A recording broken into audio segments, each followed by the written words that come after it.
Good afternoon to everyone. Bonjour à tous et merci d'être là. Merci à tous.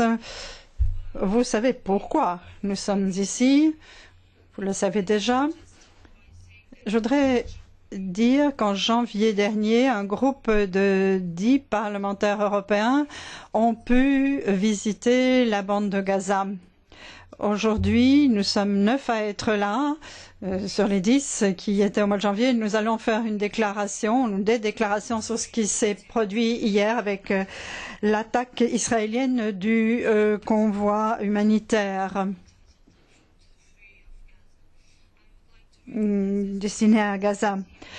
Dans la salle, nous avons la présidente de la délégation des relations avec le Conseil palestinien. Merci d'être là. Et si nous avons décidé d'organiser cette conférence de presse, c'est parce que nous sommes allés sur place. Nous connaissons les difficultés que rencontrent les gens qui vivent à Gaza. À l'heure actuelle, 1,5 million de personnes sont prisonnières. Ce n'est pas acceptable pour nous et ce qu'a fait le gouvernement israélien hier dans les eaux internationales est tout à fait inacceptable. C'était un groupe pacifique qui est simplement de répondre aux besoins de base essentiels donc de la population habitant à Gaza. Ceci, comme d'autres mesures par le passé d'ailleurs, remet en cause l'accord d'association qui a été signé entre l'Union européenne et le gouvernement israélien. Il y a l'article 2, entre autres, qui dit qu'il faut respecter les droits de l'homme et le droit international dans cet accord d'association. Donc nous sommes là tous ensemble présents pour répondre à vos questions, pour vous indiquer quelle est notre prise de position qui est sans équivoque. Vous savez très bien de quel côté nous nous situons dans cette situation. Donc je vous présente les collègues qui étaient à Gaza avec nous. Donc en janvier, nous sommes à votre disposition pour répondre à vos questions. Merci. Merci en tout cas d'être venu.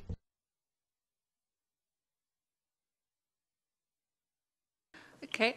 Thank you very much. Merci.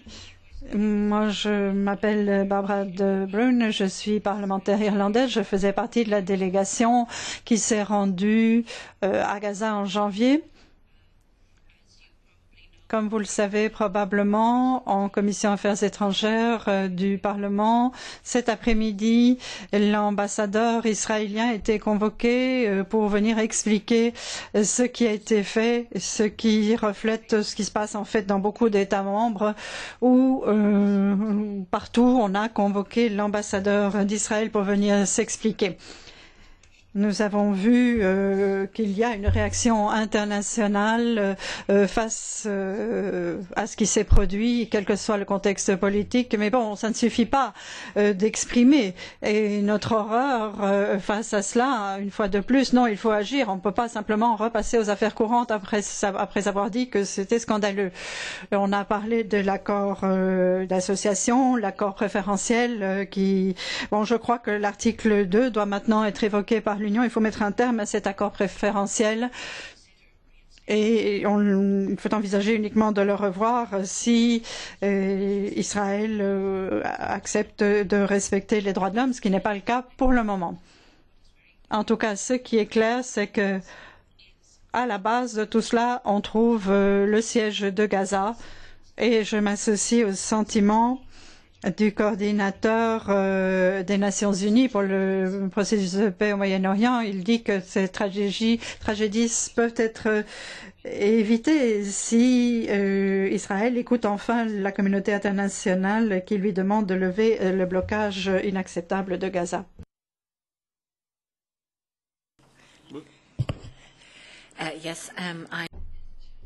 Je m'appelle Netha Childers. Moi aussi, je suis députée irlandaise et j'ai participé à la visite du mois de janvier à Gaza. Je suis d'accord avec tout ce qui a été dit jusqu'à présent. Nous ne pouvons pas admettre que cette situation se poursuive et qu'on maintienne l'impunité des Israéliens dans cette région. Il est temps d'utiliser le pouvoir dont nous disposons et que nous utilisons face à d'autres nations, notamment dans le domaine commercial. De plus, j'ai peur d'imaginer quelle violence cela va déclencher dans la région. Ceci ne peut servir personne que davantage de violence encore n'interviennent à Gaza, mais aussi ailleurs au Proche-Orient à cause de ces événements. Et je crois que chacun d'entre nous doit exercer les pressions nécessaires sur chacun de nos gouvernements respectifs pour que l'on agisse. Je sais que le ministère des Affaires étrangères irlandais a accusé les Israéliens pratiquement de kidnapper ses citoyens. C'est bien, mais ça ne suffit pas. Il faut intervenir maintenant. Parce que sinon, le signal que nous envoyons, c'est que finalement, tout peut arriver à ce moment dans cette région. On peut assassiner n'importe qui et qui sait où cela va s'arrêter. Donc je crois que chacun devrait exercer les pressions qu'il peut sur son gouvernement respectif. Mon nom est Robert Goebbels, je suis député socialiste luxembourgeois. J'étais également avec les autres collègues à Gaza et j'ai pu voir que Gaza est devenu une sorte de goulag. Je sais que c'est un mot chargé d'histoire, mais c'est ça. 1,5 million de personnes sont enfermées dans ce pays et il y a pratiquement plus de nourriture et surtout plus de matériel dit stratégique, comme par exemple le ciment, qui est un matériel stratégique aux yeux d'Israël, qui ne peut entrer. Donc les ravages faits par la guerre ne peuvent même pas être compensés. Maintenant, nous avons vécu cette attaque de l'armée israélienne sur cette flottille. On peut penser ce qu'on veut des initiateurs de cette flottille qui voulait amener des vivres, du ciment et du matériel scolaire à Gaza. Mais ce qui s'est passé est, selon le droit international, soit un acte terroriste, soit un acte de piraterie. La flottille se trouvait dans des eaux internationales. Et la flottille a été attaquée avec des moyens militaires franchement très importants. On n'a qu'à voir les vidéos diffusées par l'armée israélienne. Et il n'y avait pas d'armes à bord de ces bateaux, puisque ces bateaux ont été inspectés d'abord au départ de la Grèce par les autorités grecques, puis au départ de Chypre par les autorités chypriotes. Et j'ai visionné, avant de venir ici encore, la vidéo diffusée par l'armée israélienne qui montre effectivement des scènes de combat, mais où des gens avec des barres de fer ou d'autres moyens de fortune ont essayé de repousser des soldats surarmés qui s'attaquaient à leurs bateaux, encore une fois, dans des eaux territoriales. Moi, je trouve personnellement que le gouvernement de l'État d'Israël se comporte comme de vulgaires terroristes.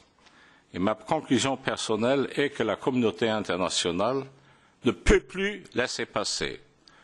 Je suis d'avis que ceci est un cas pour la Cour internationale de justice, et que la Cour internationale de justice doit se saisir de cet acte de piraterie en eau internationale. Voilà ma conclusion. J'ai fait hier un communiqué en langue française. Malheureusement, si quelqu'un s'y intéresse, il est en bout de table là. My name is Alexandra Thein. Alexandra Thein, c'est mon nom. Je suis libérale allemande et je voulais parler d'abord de mes sentiments personnels. Hier matin, quand je me suis levée tôt le matin et que j'ai entendu ces nouvelles, j'étais très choquée et j'étais heureuse d'avoir survécu parce que moi je voulais y être sur ce bateau parce que un des organisateurs du groupe de 35 ONG qui organisait était à la base de cette initiative et ils m'avaient demandé de participer. Bon, je voulais y aller, puis les dates ont changé, il y avait des problèmes politiques, d'autres problèmes, donc je me suis informée à propos du voyage et j'ai essayé de savoir qui avait acheté les bateaux, d'où venait l'argent, quel était l'état des bateaux. Ils n'étaient pas très nouveaux, ces bateaux, pas très récents. J'ai vu des photos, ils étaient quand même assez anciens, certains de ces bateaux, plus de 10 ans. Donc, j'ai lu la page web du service secret israélien. Et si vous consultez cela, avant de partir pour ce genre de voyage, vous savez qu'Israël a bien l'intention d'utiliser la force. Bon, tout ça, c'était bien avant, mais ils indiquaient déjà qu'ils allaient utiliser la force. Mais je ne pensais pas qu'il y aurait une telle escalade. Je me disais qu'ils enverraient peut-être envoyer un projectile à gauche ou à droite du bateau, mais je ne pensais pas qu'ils iraient si loin.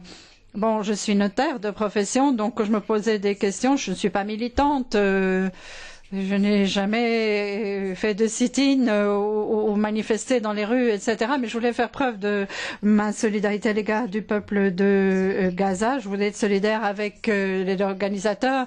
Mais je me disais, si je suis sur ce bateau et qu'il risque d'y avoir des bombes, etc., c'est peut-être pas le bon endroit pour moi. Et de ce fait, je ne suis pas allée. Et il y a beaucoup de gens qui ont réfléchi à ce voyage et qui, tout simplement, ne sont pas partis parce qu'ils avaient peur, comme moi. Et je reconnais le courage de ceux qui sont allés, finalement, ceux qui étaient sur des bateaux, parce que d'entrée de jeu, c'était clair que ça n'allait pas être une sinécure. Ce ne serait pas un voyage facile. Bon, maintenant, on demande des mesures. La première mesure, c'est d'exiger que toutes les personnes détenues soient libérées par Israël.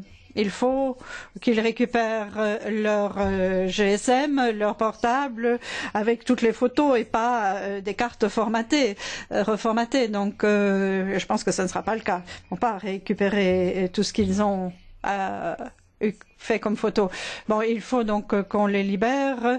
Et nous, parlementaires, nous demandons que les 2 Allemands du Bundestag soient libérés. C'est inacceptable qu'Israël détienne ainsi des députés d'un pays comme l'Allemagne qui accorde d'énormes aides à Israël. Il faut que ces personnes soient libérées, qui sont traitées comme des prisonniers. Donc, nous devons demander des informations.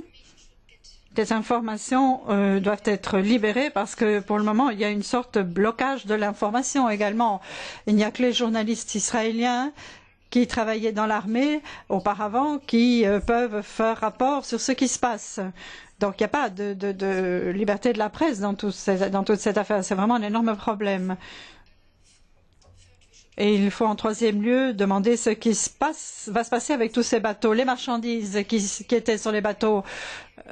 Est-ce qu'on les amène à Gaza parce que les gens ont besoin de ces marchandises. Il faut que ça arrive à bon port. Et puis, il faut que Israël a entamé des négociations avec l'OCDE et ceci doit être renvoyé à plus tard.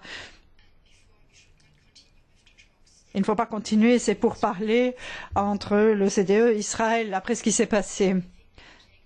Et je pense que le Parlement aboutira à une résolution de tous les groupes. Je crois que ce sera une résolution forte, en tout cas je l'espère. Et puis une autre idée, c'est d'envoyer notre bateau à nous, à Gaza, avec des parlementaires européens, un bateau officiel, comme il se doit. Et en tout cas, ce qu'il faut obtenir, c'est la levée du blocus. Je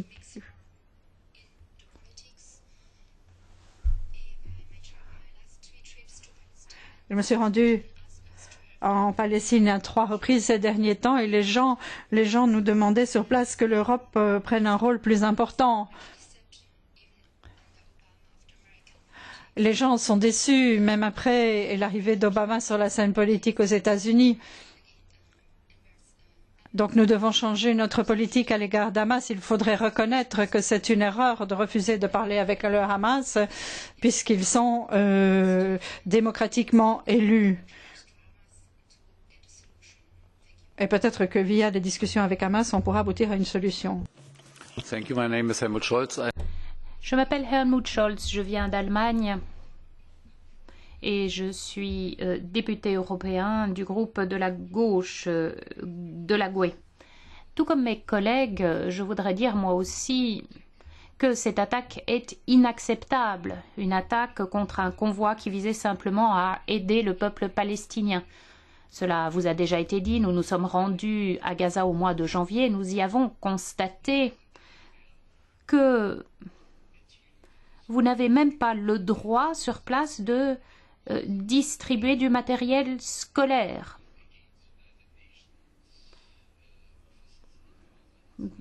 Même les bureaux des Nations Unies disent qu'Israël part du principe que même des bancs scolaires sont parfois utilisés, pourraient être utilisés dans la construction de certains nouveaux bâtiments. Mais Israël est membre de la communauté internationale et par conséquent Israël doit respecter le droit international.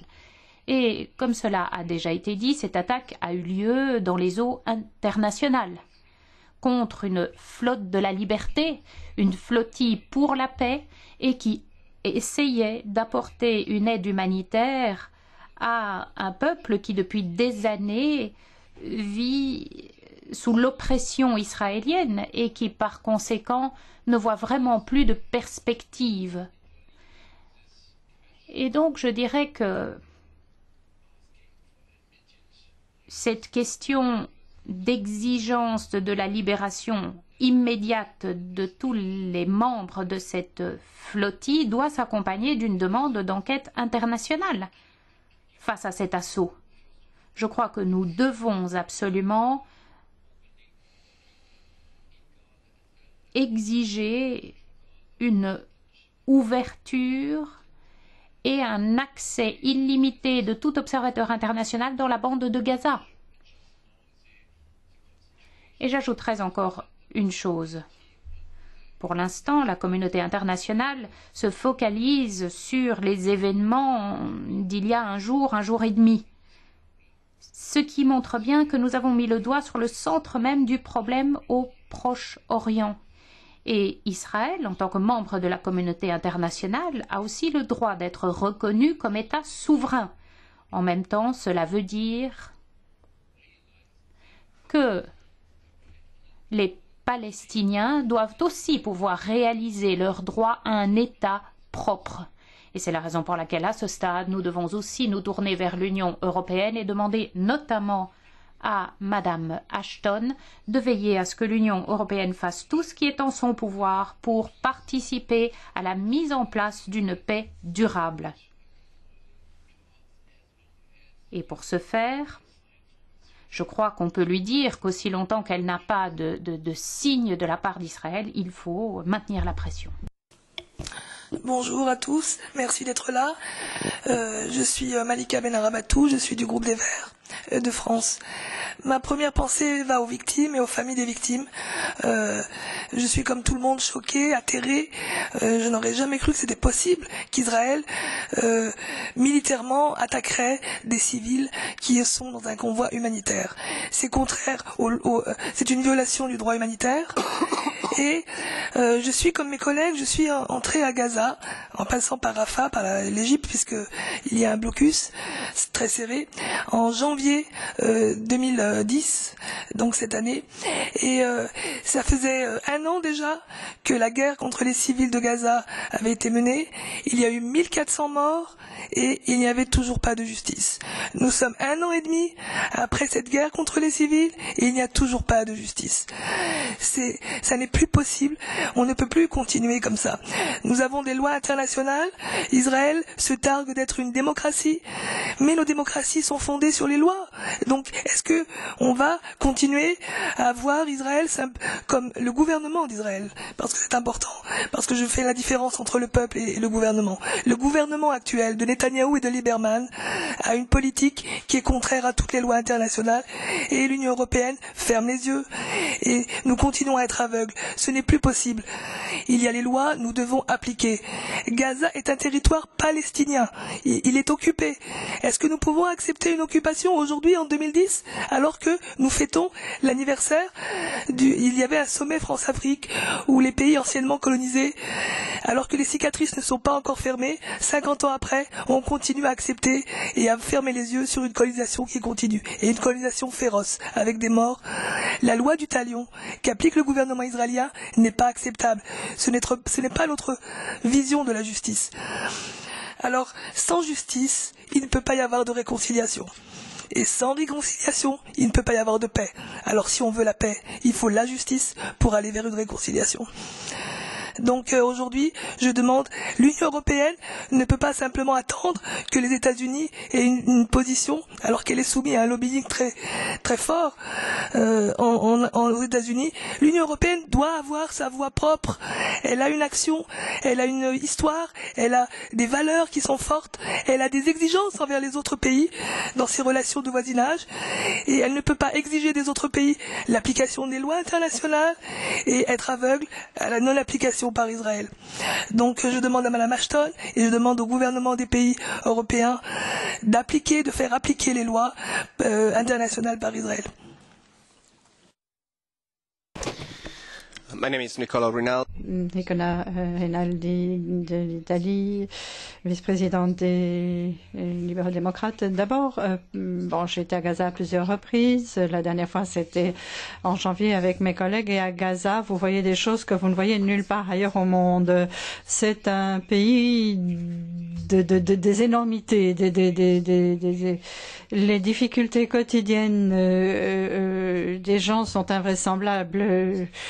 Tout est défi.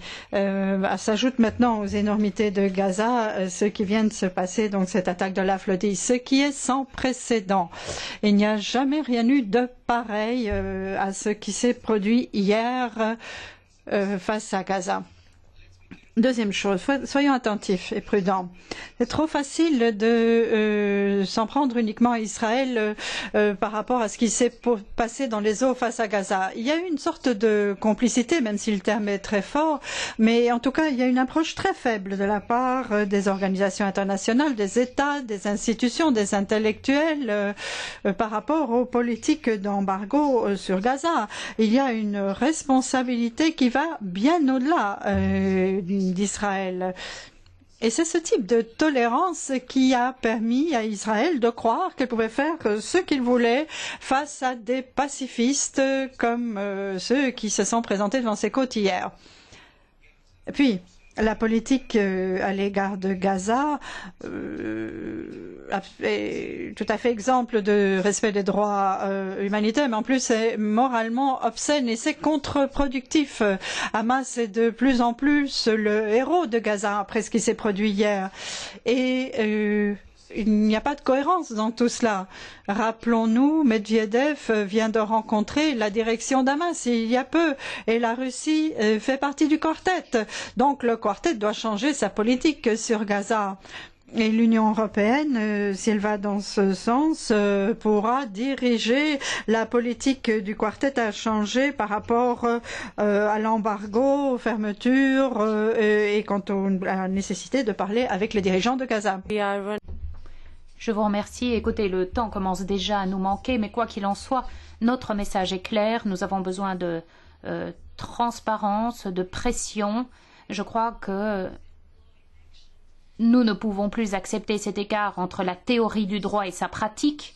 Les exceptions, c'est fini et il faut mettre un terme au siège de Gaza. Alors nous n'avons pas énormément de temps pour les questions, j'en prendrai donc une ou deux et ensuite nous devons libérer cette salle. Et j'aurais dû me présenter Marisa Matisse, de la gauche. Les questions. Andrew calling from New. Andrew calling New Europe. Je me demandais si vous aviez des remarques concernant les tactiques suivies par les militants qui semblaient chercher la confrontation. Et au moment de l'abordage, ils ont utilisé la violence. Alors, est-ce que c'était vraiment la décision sage?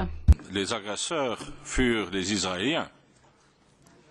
Il est évident que les gens qui ont essayé d'atteindre Gaza et de briser le blocus savaient qu'ils couraient des risques. Mais ici, l'agression a eu lieu tout d'abord dans des eaux territoriales internationales, ce qui est un acte de piraterie selon le droit international. Et puis, et surtout, il y a quand même eu une disproportion énorme entre des réactions de défense et l'attaque par des soldats extrêmement bien équipés, hélioportés, qui sautaient sur les bâtiments. Et encore une fois, j'ai visionné la vidéo qui a été diffusée par l'armée israélienne. On y voit clairement que du côté des manifestants, si vous voulez dire, il n'y avait pas d'armes. Ils utilisaient peut-être quelques barres de fer et pas plus. Okay. If you... Bon, on est vraiment soumis à une pression là. On pourrait peut-être se retrouver à l'extérieur, si vous voulez bien. Il y a encore une question ici?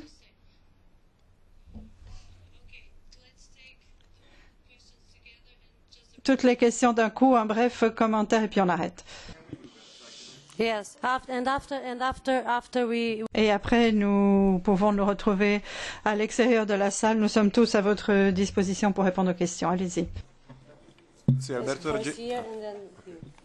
Oui, j'ai deux. Ça marche? Oui, j'ai deux petites questions. La première, j'aimerais savoir comment se fait-il que dans cette flottille de la liberté, il ne s'y trouvait aucun député européen. Est-ce que vous redoutiez ce qui allait se passer? Est-ce que vous avez reçu des informations? Est-ce que, parce que comme disait le député luxembourgeois, tout est possible avec un État terroriste. Ma deuxième question, est-ce que vous, députés européens, pourriez éventuellement faire pression au niveau des médias publics, car ils sont payés par nous, les contribuables, de façon à ce qu'ils couvrent des événements comme celui qui vient d'avoir lieu, de façon réelle, de se rendre par exemple à Gaza. Tout le monde a vu que toutes les chaînes européennes, toutes langues confondues, aucun des journalistes n'a été dépêché donc dans les lieux à Gaza pendant l'offensive, donc la dernière offensive actuellement et pendant ces 3 dernières années d'embargo. Donc, est-ce que vous pourriez, vous, députés, faire pression? Il est vrai, et tout le monde le sait, ce n'est plus un secret pour tout le monde, que beaucoup de pays européens installent ça et là, ou créent des télévisions de langue arabe dirigées vers l'opinion arabe. Et on a bien remarqué, je peux continuer ma question s'il vous plaît? Madame, nous devons partir. Un mot. Israël refuse l'entrée des députés européens. Israël refuse l'entrée des ministres européens et également des journalistes d'Europe.